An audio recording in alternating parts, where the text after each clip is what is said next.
Our last speaker tonight, I'd like to introduce Congressman David Cicilline.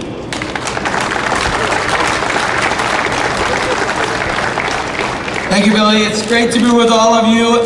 First of all, let me just say, I know my senior senator, Senator Reid, spoke. I know Treasurer Magazina is here, our chief is here, but I'm delighted to be with all of you, the members of IATSE. We have, at least in the democratically controlled House, responded quickly to the COVID-19 pandemic and the impact it's had on the lives of people all across this country, and particularly people here in Rhode Island, and especially people who support arts and cultural organizations and theaters and music venues.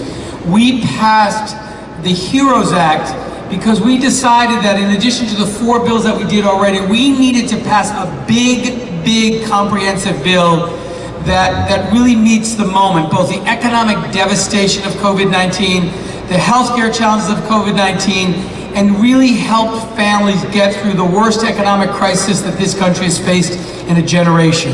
That was a $3.3 trillion bill, $5.5 billion that would come to Rhode Island. It provides for hazard pay for workers on the front lines, $75 billion for testing, tracing, and isolation, nearly $1 trillion for state and local governments to support our heroes on the front lines, assistance for mortgage and rental assistance, food security, and a whole range of other issues.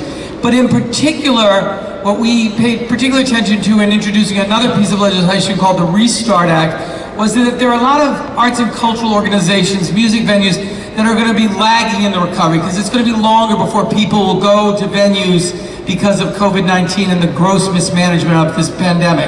And so we created a separate piece of legislation specifically for music, arts, cultural organizations, and folks who work in them, so make sure that they have the resources to restart and reopen.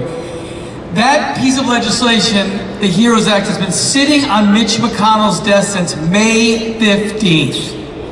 And, you know, he has 3 options. He could take up the HEROES Act and pass it right away and bring very desperately needed relief here back to Rhode Island. He can take it up and amend it and send it back to the House for action, or he can pass his own relief bill and we can send it to a conference committee to work out the differences. But what he cannot do is nothing.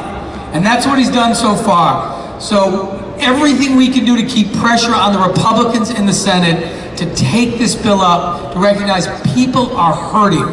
Families are being devastated.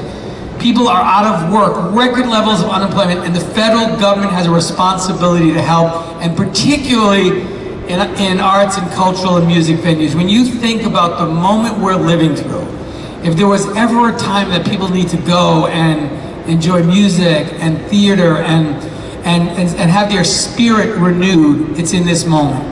So thank you for what you're doing. Thank you for being here tonight, because the only way we're going to force Mitch McConnell to care one bit about working people in this country is for rallies like this to happen all across America, and the Republicans in the Senate to feel the pressure that if they don't act to do something to help people, they're going to face the consequences in November. So thank you for being here. Thank you for what you do, and I promise I'm going to keep fighting till we get more relief back to Rhode Island, and that you and your families can be taken care of during this horrible pandemic. Stay safe. Thank you very much.